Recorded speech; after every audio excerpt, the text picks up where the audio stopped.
how did you go from subs to charcuterie? Okay, so during the pandemic, it was December, and let me back up a little bit. My husband and I, we've been married for 16 years, and we have 3 very little kids. We have a 6-year-old daughter, and then we have 2-year-old twins, Miles and Sylvie. When the pandemic hit, Sylvie contracted COVID, and she was 18 months at the time. So during that time, COVID regulations stated that she would have to quarantine, and then we would have to quarantine afterwards. At the time, I was still teaching in public school, so I was doing virtual learning at the time. My husband was trying to run the sub shop, but there was no sub shop to run in the middle of a pandemic, and plus we had to quarantine. So we knew that we had bills that we had to pay, and we knew we had a rent that we had to pay, and we weren't sure if we qualified for PPP loans. We didn't know what to do.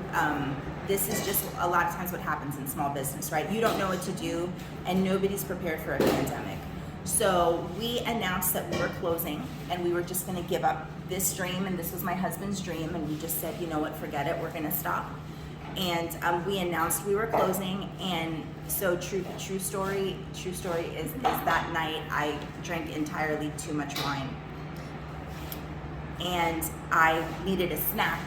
And I thought to myself, I was like, gosh, I really had some like meat and cheese from the sub shop, but I can't drive over there to pick it up because, you know, you can't do that while you've had, you know, a bottle of wine. So I was thinking about that, and then I thought about it even further, and I said charcuterie boards. I was like, do people do this? Is this like a business? So I went to Pinterest, and I started Googling on Pinterest charcuterie boards, but for people to take, and I saw that all over the country this had turned into a business for a lot of people. So I thought, wait a minute, we have meat, we have cheese, I have an account with Boar's Head. I would just have to get fruits and vegetables and dips, really, is what I would have to do. So I put a post on our social media page. We had a friend come to us and say that she wanted to start a GoFundMe.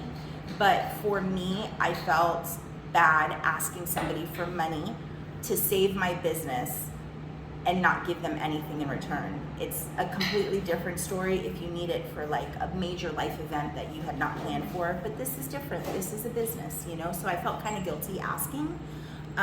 So we posted these charcuterie boards, and the first posting, I didn't cap the amount of how many we would be able to sell.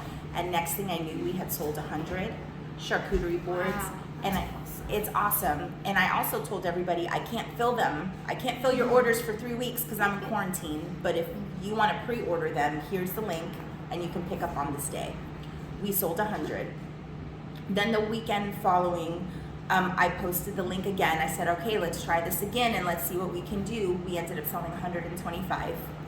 And then it just kept going and growing from there. So local businesses, we catered for Deaconess Hospital, for their nurses and doctors. We've catered for various schools in the neighborhood, Barry. I mean, it just has blossomed into this whole catering thing as far as the charcuterie side and as far as the subs for catering. It's been wild.